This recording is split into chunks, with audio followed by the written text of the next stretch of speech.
Halo Halo semuanya, semuanya. salam kenal. Perkenalkan, saya Israel Mirakel Bobotoato dan rekan saya.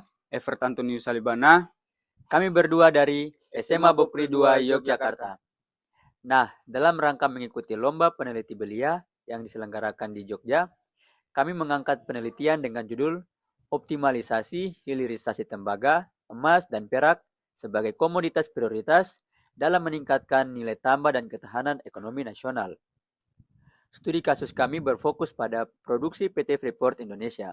Nah, seperti yang sudah kita ketahui bersama bahwa Indonesia adalah negara yang kaya akan sumber daya mineral, memiliki posisi strategis dalam pasar global, khususnya dalam komoditas tembaga, emas, dan perak. Namun, selama beberapa dekade terakhir ini, pemanfaatan komoditas ini cenderung lebih menguntungkan negara pengimpor, karena Indonesia masih banyak mengekspor bahan mentah. Apa akibatnya? Akibatnya, nilai tambah dari proses pengolahan dan pemurnian justru dinikmati oleh negara lain yang memiliki industri hilir yang kuat. Hilirisasi mineral merupakan salah satu upaya pemerintah untuk memperkuat struktur industri nasional serta mewujudkan kedaulatan ekonomi. PT Freeport sendiri memiliki kontribusi signifikan dalam implementasi kebijakan hilirisasi. PT Fi menjadi aktor kunci dalam transformasi industri mineral nasional. Namun demikian, tantangan masih terus dihadapi, mulai dari persoalan teknis dan logistik, keterbatasan SDM lokal, dan lain sebagainya. Nah, kami juga membuat beberapa pertanyaan penyusun penelitian kami, yaitu bagaimana strategi hilirisasi PT Freeport Indonesia digambarkan dalam dokumen kebijakan, laporan perusahaan, dan literatur yang relevan. Apa saja bentuk kontribusi hilirisasi terhadap peningkatan nilai tambah nasional dan ketahanan ekonomi? Apa peluang dan tantangan utamanya? Kemudian, tujuan dari penelitian yang kami lakukan ini adalah yang pertama, kami bertujuan untuk menggambarkan strategi hilirisasi tembaga, emas, dan perak yang dijalankan oleh PT Freeport Indonesia berdasarkan kajian literatur dan dokumen yang resmi. Yang kedua, kami bertujuan menganalisis kontribusi hilirisasi terhadap nilai tambah nasional dan ketahanan ekonomi, sebagaimana tercermin dalam data dan laporan yang tersedia. Dan yang ketiga, kami bertujuan mengidentifikasi peluang dan tantangan utama dalam implementasi kebijakan hilirisasi mineral di Indonesia melalui tinjauan terhadap studi terdahulu dan sumber-sumber kebijakan.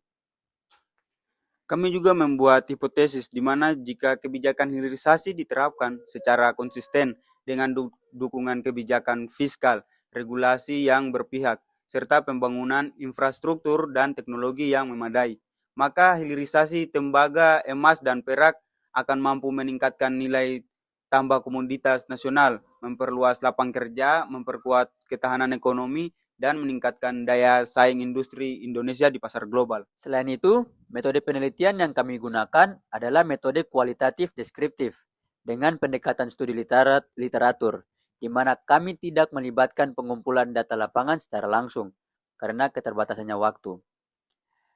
Kami melaksanakan penelitian selama 1 minggu dengan berlokasi di sekolah kami, yaitu SMA Bapuri 2 Yogyakarta. Fokus pengujian dalam penelitian ini diarahkan pada 3 aspek utama. Yang pertama adalah konsistensi informasi, kredibilitas sumber, dan yang terakhir adalah analisis tematik. Langkah-langkah analisis yang kami lakukan meliputi beberapa. Yang pertama, klasifikasi informasi, penafsiran kontekstual, dan perbandingan isi serta penyusunan narasi analitis. Nah, karena penelitian ini bersifat kualitatif deskriptif dan berbasis studi literatur, maka data yang dikaji berasal dari sumber-sumber sekunder, seperti dokumen kebijakan pemerintah, laporan keberlanjutan, dan produksi dari PT Freeport Indonesia, data statistik publik dari BPS dan Kementerian ESDM, serta publikasi ilmiah dari jurnal nasional dan internasional. Hasil yang diharapkan dari penelitian ini antara lain yang pertama, gambaran strategi hilirisasi, analisis terhadap nilai tambah dan ketahanan ekonomi, identifikasi tantangan dan peluang, serta rekomendasi kebijakan berbasis literatur. Nah, melalui penelitian ini diharapkan menghasilkan kesimpulan yang menggambarkan pentingnya hilirisasi tembaga, emas, dan perak sebagai strategi nasional untuk meningkatkan nilai tambah dan memperkuat ketahanan ekonomi Indonesia. Melalui analisis literatur yang komprehensif, kesimpulan akan menunjukkan bahwa hilirisasi bukan hanya soal pengelolaan fisik mineral, tetapi juga mencerminkan transformasi struktural dalam pengelolaan sumber daya secara berdaulat, efisien, dan berkelanjutan.